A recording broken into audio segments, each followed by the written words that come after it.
Welcome to Crosstown Cardboard, episode 37, with my really good friend Craig at New York City Sports Cards, the teacher, the soccer coach, originally from on Long Island. Now he's in New York City, which you'll know based on his card club video, which the Fox affiliate in New York City picked up and has been circling around, even got reposted by Michael Rubin, the CEO of Fanatics. So that has been a great addition to the card scene to get the card club out there, organizing all those kids. And we'll get into a little bit more about family and Father's Day in just a second. I'm Carmine at Carmine's Cards, the sports and news broadcaster here in Southern Oregon, but on the move to South Carolina in just a few weeks for another job, but originally from Westchester County, New York. So, Craig, episode 37, some prominent numbers of those guys. Sean Alexander, Seattle Seahawks. You took Rodney Harrison, the Chargers, and, of course, the Patriots. David Tyree, our New York Giants, had a shining moment against Rodney Harrison in the Super Bowl. And episode 37, the title is, What If Warren Buffett Collected Cards? And you might be able to distill down that we're going to talk about cards as investments, and Craig has 10 big-time PC items that he's going to show off and explain why those are the ones that he thinks are going to be great investments long-term. But before we get into that, we're coming off of Father's Day, just happened on Sunday, and a big shout-out to the fathers of the Wolfpack. That's literally every Wolfpack member except us. That's Dave, Ken, Rob, Oz, and Tony. And Craig, I wanted you to start off with the Father's Day situation and the card gift that we were keeping under wraps for anybody following Crosstown Cardboard the past few weeks. So how's it going, and how did that go?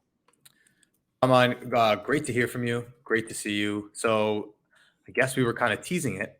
And the card that I gifted my father for Father's Day was the 1955 Topps Sandy Koufax in a PSA 2, but a beautiful PSA 2. Yes. Great registration, pretty nice centering, a slight crease. But my dad, who is a podcast listener, he had a feeling something was coming because he listened to our last episode when I talked about gifting someone the card this weekend. But I gave it to him. My dad's favorite player, Sandy Koufax. Sandy Koufax was born in Brooklyn, just like my father. We are both of Jewish faith. Sandy Koufax, as we all know, did not pitch the World Series game because he was observing Yom Kippur. So respect to Sandy Koufax, my dad's favorite player. He's got a nice card collection. But what was missing from his collection was the greatest card you can get of Sandy Koufax, that nice yellow horizontal 1955 Topps rookie card. So I was very happy to gift it to my dad. And he was thrilled. And it is the centerpiece of his collection. And I was so happy to gift it to him. So how did you go about giving it to him? What was the setting, and what was his reaction? My dad's a no-frills kind of guy. I put it in a bubble mailer that was already opened, and I handed him the bubble mailer. I said, here you go, got you a gift. Okay. No frills. Okay. And then what did he say when he got it? Of course, he was super excited. And I'm like, well, you know what's special about that card, right? And he knew enough to know that it was the rookie card, which I was really happy about. So it was perfect. Perfect execution. And that was on my national list, one of the cards I had to get. And I was pretty happy, thanks to Hank's Sports Cards on Instagram, that I was able to make that happen. So it was perfect execution. And the card belongs in my dad's collection. It's sitting right there in his office. Great. Just another great example of the connections you can make through cards, which you showed through your card club. And then just after the episode that we just recorded, this calls for a celebration, which was my new job in South Carolina as a sports reporter anchor, and your card club at your high school, of all the high school kids after school, being featured on the news in New York City. So what was it like to see that Michael Rubin, the CEO of Fanatics, put your story on his story and said, we need more stories like this about cards? It was pretty cool, but if you know me, Carmine, I'm not going to get into that too much. Things are happening. I'm going to leave it at that. And for this episode, we're going to keep it about cards and art collecting. I want to make sure we stick to that. Yes. And we want to keep teasing future episodes so our faithful listeners continue to follow our journey. And by the way, if you have not subscribed, please subscribe to us on YouTube, on any podcast platform. Give us a comment, give us a like, a rate, review, and hit that bell notification so you don't miss anything. We've gotten a lot of comments and positive feedback on the show so far, and it's really nice to see all that support, and we're very thankful for it. So, Craig, let's get into it. Episode 37. What if Warren Buffett collected cards? And you mentioned talking about cards as an investment a few weeks ago. We were kind of working on this. So why did you feel this was an important topic for us to cover? Well, first of all, we got to shout out our good buddy Rob, the sports card therapist. And he had an episode that came out today that I loved. He had Chris on, who on Instagram is Blanket Card Collector, and he is a certified financial planner. So I really enjoyed listening to his comparison between the stock market and investing in cards, just from like a collector's point of view. Not trying to give financial advice, just really common sense. Yeah. Balance out your portfolio, having money. And he always talked about the thought that I had, these flippers who are making these $15,000, $20,000 deals. Are they ever taking some of those profits and putting it into a Roth IRA or putting it into the S&P 500? So he kind of touched upon that as well. So definitely give that a listen. Coincidentally, we're talking about this topic, but we're going to approach it, I think, about our own collecting experiences, and definitely not by any means giving financial advice. But I noticed the way I invest as far as the stock market or putting it into markets, the same principles that how I choose collecting sports cards, they've kind of began to mirror each other over time. And that's what I want to get into. Okay. So that leads me to the next question. What are those principles? Okay. So I'm very fortunate as a teacher that I have my pension, my retirement, my 403B. So that's something that I don't even look at, right? I just set that aside. That's for retirement. But as far as investing, right? Everyone uses whatever they choose to use, right? Vanguard, E-Trade. I have an Acorns account. And one way you can invest is obviously investing in funds. Now, I kept it real simple. I invested in a fund called VOO, which is it's the S&P 500. Yep. So you invest in that. It pretty much markets the S&P 500. And I tell my students about it. I don't tell them to invest it. I said, hey, look at the numbers over the last 50 years. Just look at the numbers. The numbers don't lie. Slow, steady growth over time. Some good years, some bad years. But overall, little by little, safe, right? Yeah. Historically, about 10% to 12% increase per year in the S&P 500. So it's safe. It's not too sexy. But if you have patience and you could think long term, you invest in like an S&P 500 fund. So here are two cards that I have like that. The difference is there are many cards that have the same value of the cards I'm going to show you. I just happen to love these ones in particular. And that's what's cool about cards is you can invest in them and they're also meaningful to you. So the first one is my centerpiece, my Michael Jordan PSA 8. And I've never told the story about how I got this one, but keeping this forever because it's such an incredible story. And even though I could have sold this at $20,000 during the peak, I'm still into it for I'm basically 4x on my investment. So I'll happily hold on to this one. Like I said, not too sexy, just you see them everywhere, but this is like an S&P 500 card to me, along with this Cassius Clay 1960 Hemets rookie card and a PSA 1.5. Same thing. You're not going to see it spike overnight, but a classic card like this, historically, I'm pretty happy about. I'm confident in saying there's a slow, steady growth to it. And I told you beforehand, we're bringing out the big guns tonight. So the way I put money into an S&P 500 fund is the way I look at these two cards. Only these two cards have a lot more of a cultural significance and meaning to me. Yeah. So I mean, a couple of those qualities, of course, you got the two rookie cards, the Cassius Clay and the iconic, probably, the most well-known basketball card of all time, the 1986 Jordan Fleer and a PSA 8 right there, and the Cassius Clay. I mean, you got two GOATs, maybe the two most well-known American athletes ever, or, on the Mount Rushmore of American athletes. And yeah, I mean, if you're looking for slow, steady growth, those seem like, I mean, you can never predict for sure, of course, because you've seen recently, of course, nothing's a guarantee. No, but I mean, over the next 20 years, you'd guess that the iconic or two iconic cards of GOATs would continue to slowly increase because the demand is going to be there for those athletes and specifically those cards. Yep, that's it. A set it and forget it type of fund as well. Just keep it, enjoy it, and we'll check back in 10 years. Yeah, and I know you So always talk about your collection 10 years down the road. It reminds me of a point because Warren Buffett is in our title. he I is. wanted Let's talk to about him. I wanted to talk a little bit about Warren Buffett. Of course, he's the guy who runs Berkshire Hathaway Investments in Omaha, Nebraska. No relation to Peyton Manning. I'm not sure if he pays him any copyright or any type of funds for Omaha Productions. But Warren Buffett is one of the most well-known investors of all time, of course. And I always like listening to people who are great at whatever they do. It doesn't even really matter what it is like I love watching Steve Jobs, for example, give a presentation on stage in the black turtleneck and the jeans. He just the way great people are just able to show their greatness, like the qualities they have are so cool to pick up on. So I always love watching videos of Warren Buffett, and we can take it right into our lives as far as investing. One thing that I took from him is that he said that when you're picking a company to invest in, or for us, it would be cards to invest in or put in our PC and hope they steadily grow over time. It's not like baseball where you only have 3 strikes and you only have 4 balls and then you have to make a decision. He says you can just keep taking those pitches, keep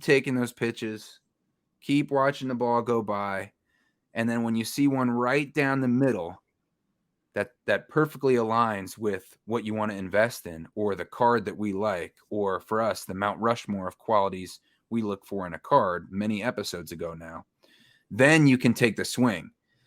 So I thought about that and I was like, that's a really great point. Like, you don't have to jump, and get FOMO and then, oh, I want to buy this LaMelo Ball rookie card and then, potentially make a bad decision, because of that. So I think that's a great thing that Warren Buffett said, that, you can just wait for your perfect pitch and that's when you can go in.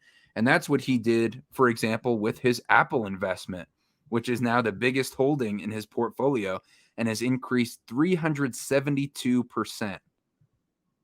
And now just his Apple investment alone is worth 151 billion with a B. So I just wanted to point that out because we included Warren Buffett in the title. Just one little nugget, and he has a lot of them, about just waiting for that right opportunity and then jumping in. Well said. And you kind of said something in there about investing in cards and companies you like. Same concept, right? A perfect card for me is something not only do I love because it's the player and the significance of the card, and as an added bonus, I believe in it as an investment. Company is the same thing, right? You're going to hopefully try to invest in a company or a stock. If something you have, it has significance to you. It's something that you believe in. Mm-hmm. It might sound silly, but my father-in-law invested in a bunch of Lululemon because my wife worked there when she was in college. That turned out to be a fantastic investment for him. Oh, yeah, But during the pandemic, yeah. it had a little personal significance to him because his daughter was working there. So, let me play around a little bit in Lululemon. But you mentioned Warren Buffett and Apple. Now, again, we're not financial advisors, but you look at Apple, a company you think is going to continue to do well, right? Again, anything could happen. Similar with Microsoft or Amazon. These companies that we see, they keep adapting.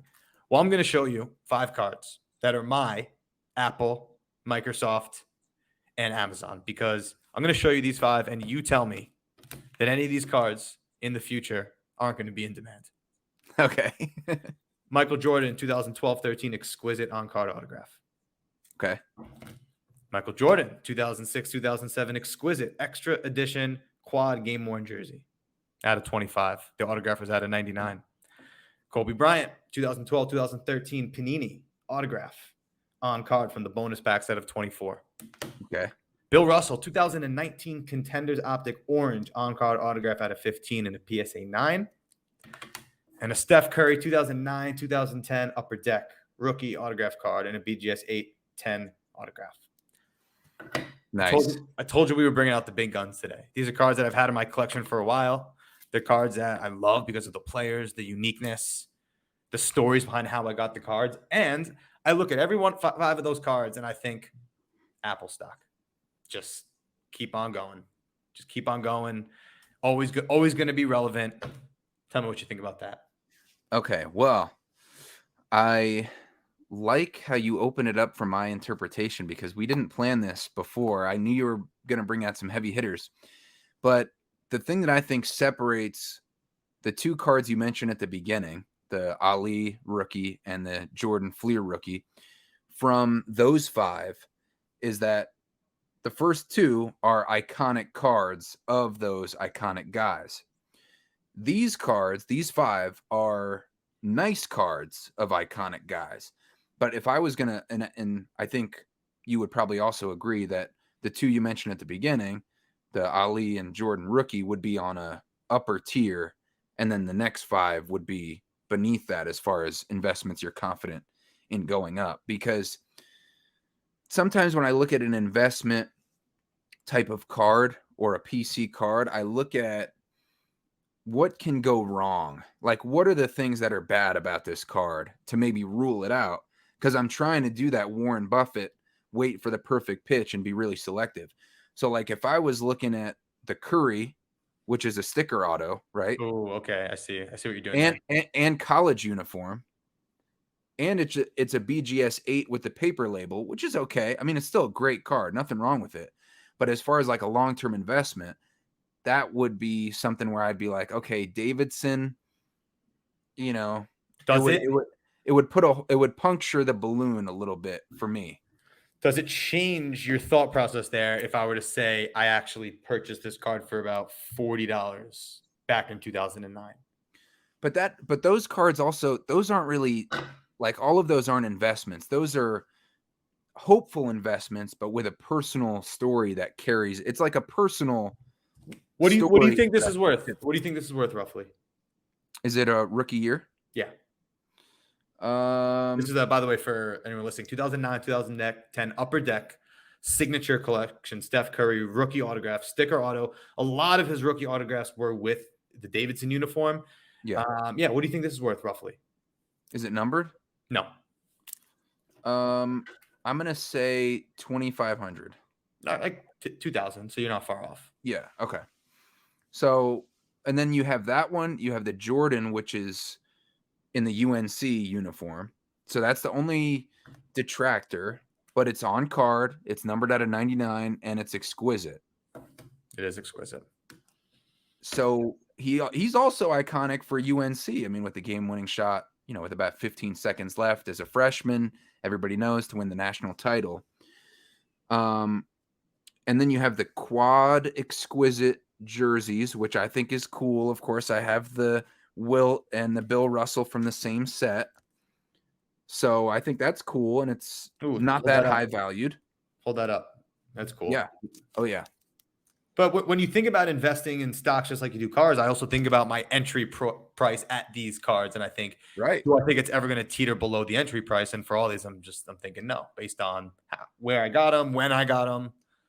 So again, Yeah.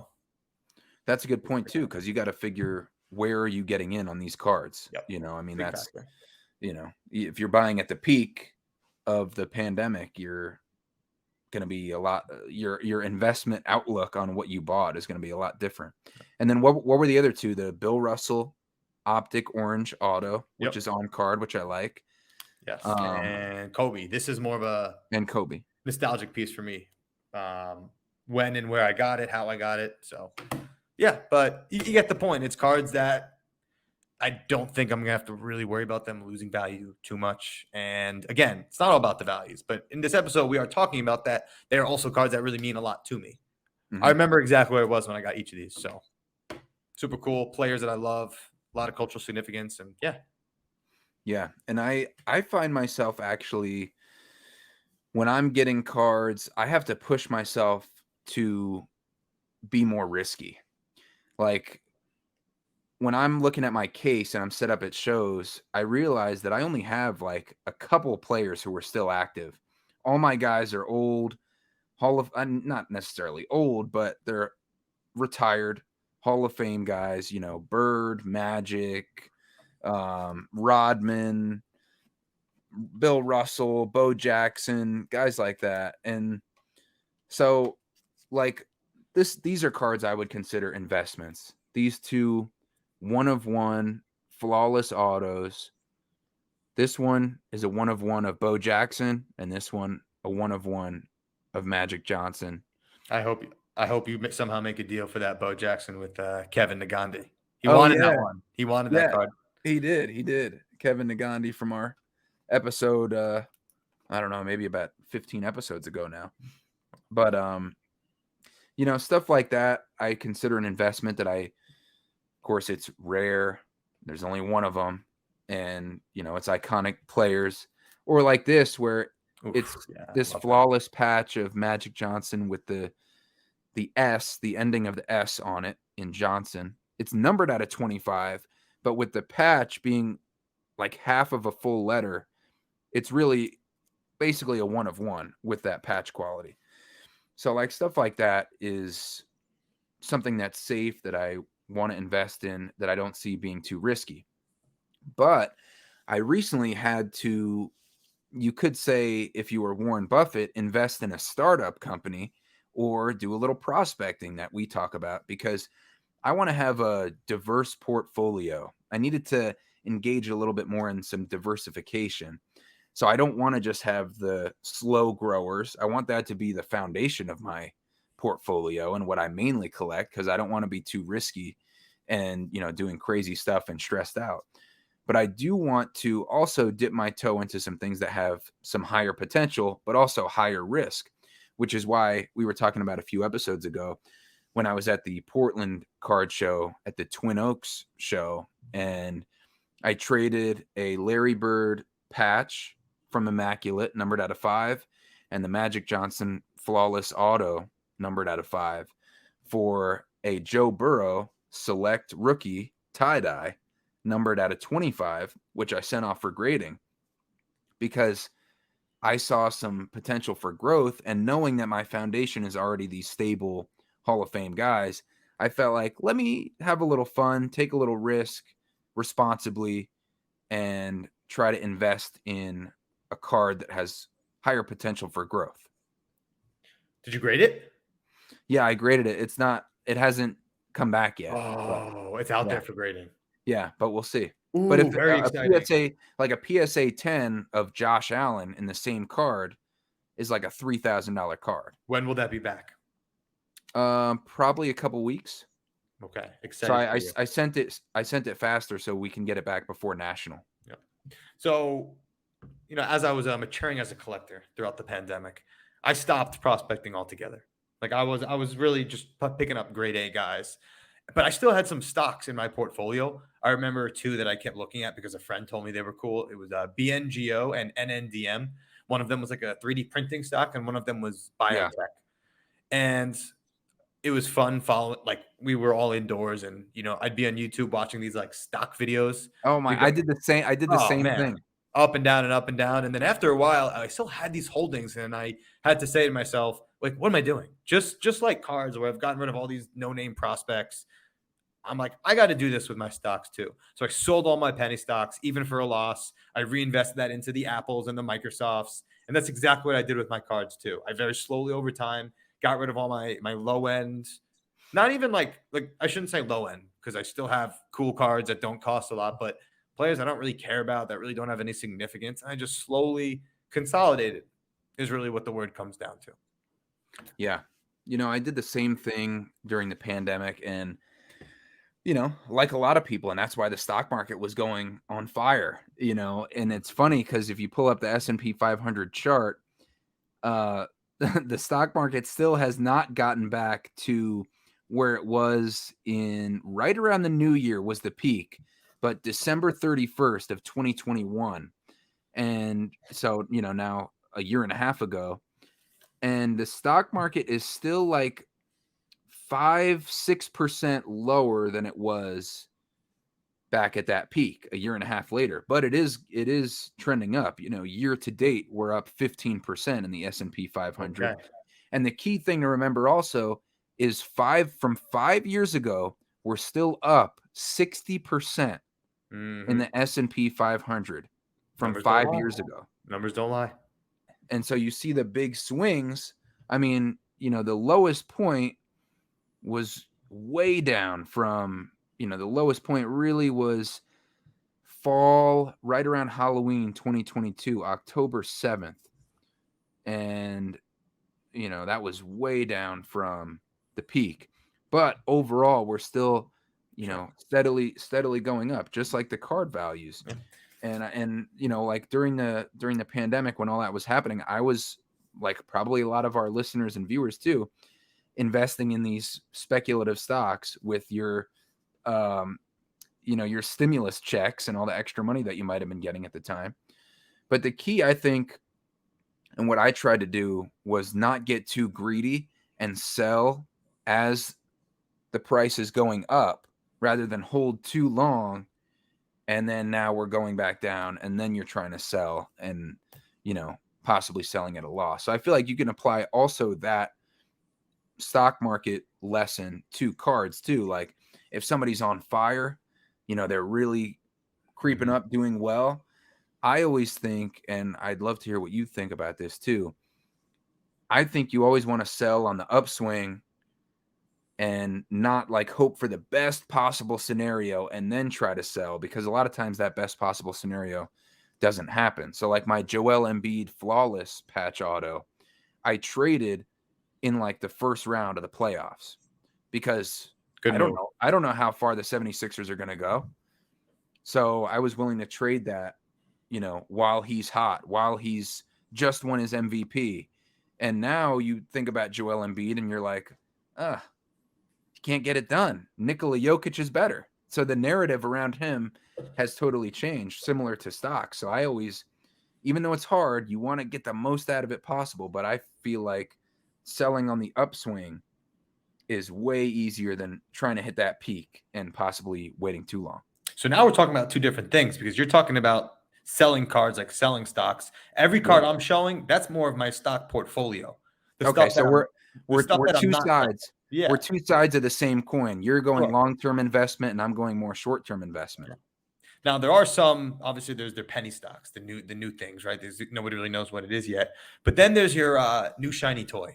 Let's say something a little newer, but it's proven that there's a lot of long-term potential there.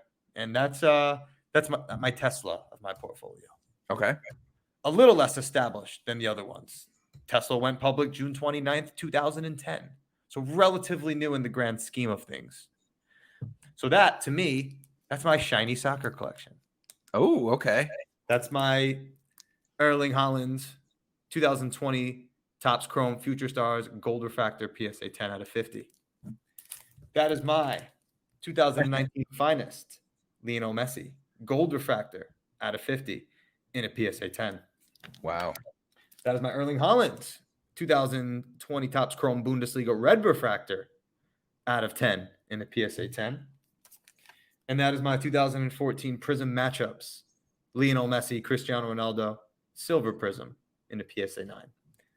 So that is my Tesla. That is my shiny new toy. That is my, you would think, it's pretty stable. Seems to be doing well. Everyone's talking about it. I was in a Tesla yesterday. It was a great experience sitting in the passenger seat. Just like my experience owning these cards has been really enjoyable. Again, relatively new, but these are things that I feel pretty confident in, even though, it's shiny. It's a totally different era than the type of cards I showed. But as far as this era of shiny cards is concerned, I feel really good about these as long-term holds. And it certainly helps that these are two of my favorite athletes currently. Yeah, and I think the theme throughout all your stuff is your long-term investments consist of GOATs and a potential GOAT in Erling Haaland. That's the only prospect D1, but I mean, the way he's performing with Man City and winning, what is it called? The treble? Treble. Like the troublemakers from Pitch Perfect. Okay, nice. And so they won, what was it? The Premier League? FA Cup. And Champions League, which is the big Champions League. So they won all three, and he had 55 goals? In like 56 games or something crazy. So outside of him, you got Curry, Bill Russell, Michael Jordan, Muhammad Ali. Muhammad Ali and Messi with Ronaldo. Now, let me ask you this, because that Messi Ronaldo dual card in a PSA 9 has gone down in Oof. value quite a bit, hasn't it? It's gone way down. So what was it at the peak or when you got it, and what is it now? Do you know? I am probably into this card. I've talked about this on here before. I think I'm into this card for like 3K. I think it is the single most amount of money I've ever spent on a trading card before. Okay. It is. That was cash? Yes, but it was like I had just finished at a show and I had a really successful show. So the cash. It had to be spent. It was monopoly money at that point. So I got a bit ahead of myself, and I probably took half of a loss on it if I sell right now. But okay, it's so it's still gone down. It's gone down 50%, you're saying, from when you bought it. Listen, if you bought Tesla at the peak, it's down, but it's gone back up. So long again, I really am thinking about long term, 5, 10, 20 years. And I've had several investments, whether it's in stocks or in cards, where they've gone down, also. And let me ask you this, because I feel like this could be a good, something that a lot of people go through. They believe in a card, they buy it. It's an expensive card like the one you got, 2 goats on it with Ronaldo and Messi. It goes down 50% in value. How do you continue to believe in a card like that long term? Well, I didn't buy it with the intention of flipping it so I could live with it. So I knew, it went down, but I still really enjoy the card. First of all, that's the difference between a stock and a card. I mean, obviously, if you invest in a stock in a company that you really like, you feel for it because you believe in the company, but you don't have the same attachment that you do as a card. So I didn't mind because I still enjoyed it. What do I mean by that? You take it out of your case, you look at it, it just gives you the feels. So I still had that going for me. You just learn. So how do you buy a card like that again? Well, for that particular lesson, I wish I would have paid a little bit more and got a numbered version. Those have sustained a little bit more. So it's a learning lesson, really. So if you could go back in time, you would get a lower pop or a lower numbered version of that card? Or what do you think you would do differently? Hindsight's 2020, but I was relatively new to the soccer market. I would have learned a little bit more first, and I would have spent that same amount of money on like a 2017 Topps Chrome card. One that's going to stand the test of time. Yes. Referencing one of our older episodes too, but something that has more of that iconic feel to. I mean, that card is really well known, but something that might have been maybe a rookie or from a particular set or something a little bit more lower pop can prevent those. I mean, sometimes you just can't prevent it because of the way the market's going. But yeah, and don't get me wrong, there's we talked about it here before. We still buy our low end cards. Not every single card is an investment. Oh no, a lot of them is a hybrid, and then there's somewhere in between. Like, am I looking at this Christian Pulisic rookie autograph card, thinking, oh yeah, this is going to pay for a vacation one day? Probably not, but it's more like I really like Christian Pulisic, so if I'm going to buy a Pulisic card, this is one that I like and believe in the value because it's low number, it's rookie year, and all that. Yeah, and I mean, like, do I think my JJ Redick PC is gonna increase in value, dramatically? Yeah. No, but like you said, not everything is an investment, but a lot of our cards are, and like I like to invest in guys that are stable, their careers are done. Larry Bird, and that are my favorite players, like Larry Bird. So when that combination comes together, you can have some of these great cards that I'm flashing up on the screen. This, I just got this one. Let me talk about this. This Larry Bird SP Authentic Signatures BGS 9.5 with a 10 auto 0304 for your set. That's right. And this is like the secondary set that I'm trying to complete. And I've chosen this set partially because I think, what if Warren Buffett collected cards? He'd probably target the 03-04 year, the rookie year of really our generation, the best rookie year of our time. I mean, the 96, of course, where you got AI, Steve Nash, Kobe, all those great players. But for us, we've seen all these guys our entire lives. in the 03-04 with LeBron, D Wade, Carmelo, Chris Bosh, of course, Darko Milicic. Don't 1996. Don't forget Jermaine O'Neal, who once threw me a towel at a Nets game at the Continental Airlines Arena. Nice. As you were. Cannot forget Jermaine O'Neal. He was one of the best big guys of that era. Still have that towel. So Nice. you see my Patrick Ewing authentic signatures and Larry Bird also from the SP Authentic 03-04 set. And Craig, you picked up a pretty cool Patrick Ewing card that could, I mean, it's a PC, but it could also be a solid investment down the road too. Yeah, so I had three moves this week. I posted that card on my Instagram. It is one of those Panini bonus packs, which I think sometimes there's a Panini Father's Day pack, there's Panini National. This one just came from Panini Day, which I'm usually not really all about, but it is a Patrick Ewing Game 1 patch from like the old New York Knicks logo with a 1/1 very clearly stamped. I like that it's on the front of the card because you see, boom, 1/1. Fun thing about that, it was my friend Adam Schraman who set up at a show, and he sends me a picture of the card and he says, like, is this your kind of thing? And I wasn't tell if he was being facetious. I'm like, what do you mean? Like, yes, doing patch. Like, do you not know that? Do not listen to Crosstown Cardboard, and you know that's my type of card. Tune in. He was serious. He just had a hunch, but he was serious. He didn't know that was my type of thing. So I texted him to get back to me for like 30 minutes, and I started like panicking. I'm like, dude, I need this card. Get back to me. So long story short, he told me what the guy was asking. I told him what I was willing to go for.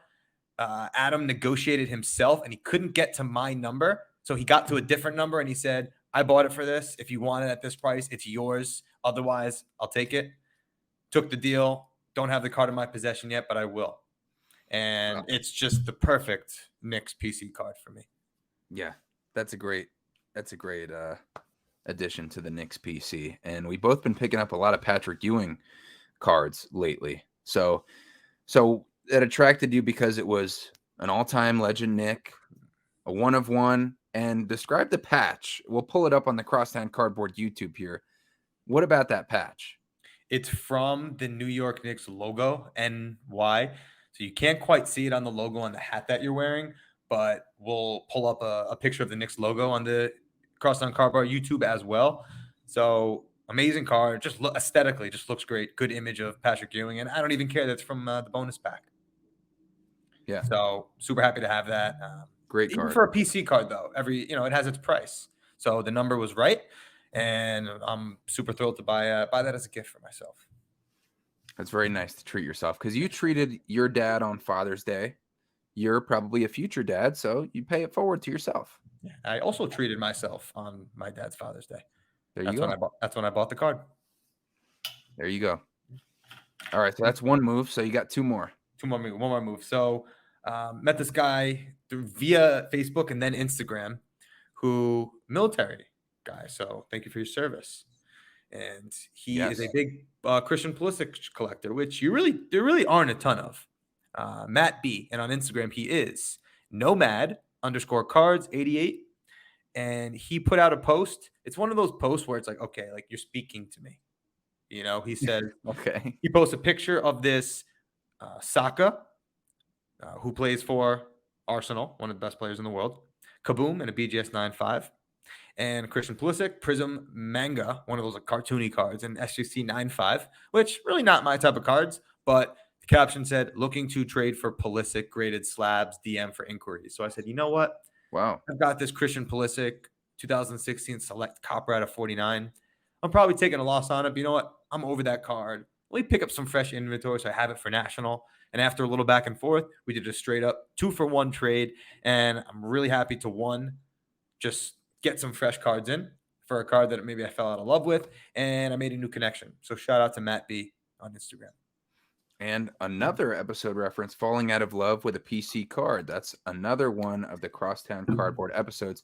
Hey, props to us for making these episodes evergreen to try to offer something to the card community that spans the test of time as well.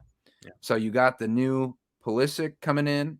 You got the new Ewing coming in. And the new Saka. The Saka as well. So that's and that's a Kaboom. Kaboom. You're not a big Kaboom guy though. Liquidity. So you're thinking to flip this one.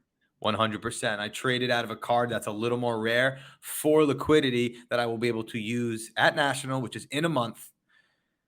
And real quick, my last pickup's not even worth it, but it's worth it because I got it from Dave, Extraordinary Cards. It wouldn't be a Dave. Crosstown Cardboard episode without a Dave reference.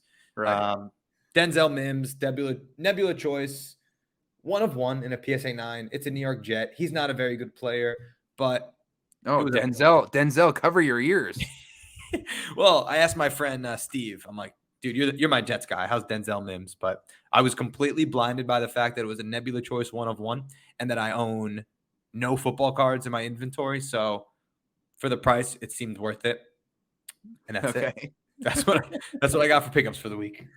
So we went through all these like Warren Buffett principles, the long-term investments.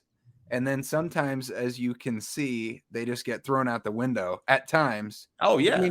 I mean, there's still, you still take a chance. But I mean, Denzel Mims, no matter what that card does, up or down, or, whatever you paid for it, that's not going to rock the boat of your bedrock investments of your real cards. Here's a good way to summarize this. All the cards that I showed, along with others in this case here, with PC cards, probably makes up, I don't know, 80 to 90% of my collection's net worth, with the other 10 to 20% coming from cards like this Denzel Mims. Yeah. With the hope I could use that other 10, 20% of, we'll call it inventory, to get something that I think belongs into my portfolio, and then I am just growing my portfolio. Boom. That's a great way to look at it. That's smart. I got to make an announcement. Yeah. If you're in the New York City area, this Thursday, June 22nd, Brigandy Collectibles, which is a high-end sports memorabilia store in New York City, they have a collectibles collector's night. You got to buy tickets to get in. It's pretty exclusive, but like there's really seasoned collectors, good networking opportunity, and there's a panel, and I was invited to be on it. So I'm going to be talking about Card Club. So I spoke to Chris today, who runs Brigandy Collectibles. So if you're in the New York City area on Thursday, pull up, get a ticket. Let's talk. Yeah, so that's happening. That's great. Good for you. Thanks, man. It's awesome, these opportunities that Card Club is elevating you to. It's not about – yeah, I hear you, but it really isn't about me. And any conversations I'm having, I really want to like continue that North Star, that the whole idea is to create experiences for my students. I'm not in this for like my clout is. Oh, no. That's not what I'm getting at all. I'm saying like it's elevating you to these places where you're now able to spread that message to a lot more people, rather than, let's say, if you only had our podcast or our Instagram pages and stuff like that, that wouldn't get you the platform that Card Club has gotten you to spread the same messages and the positivity and the hobby and all the connections and great things that we love and that come from it too. So I'm really happy. I like that take on it. Yeah, no, I'm really happy that you're able to get that, and hopefully people in the New York City area come through. I've never been to the event, but it looks awesome. Like I said, like a little more intimate, sophisticated setup. Not a trade night. It's really just networking and talking to people in the business and hearing what they have to say. A card banquet? Yeah, that's a good way to describe it. And one more announcement, because we were talking about National coming up soon. We want to plug the Wolfpack Trade Night and Hobby Hangout. This is going to happen July 28th, and that is the Friday of National. It's going to be from... Yes, Rebecca Black may or may not be there. So it's going to be the Friday of National. That's July 28th, again, 6 to 9 p.m. at the Crown Plaza Hotel, directly across the street from the National. Cash bar, live DJ, giveaways, and more. And all of us in the Wolfpack will be there. And it'll be actually my first time getting to meet everyone in person.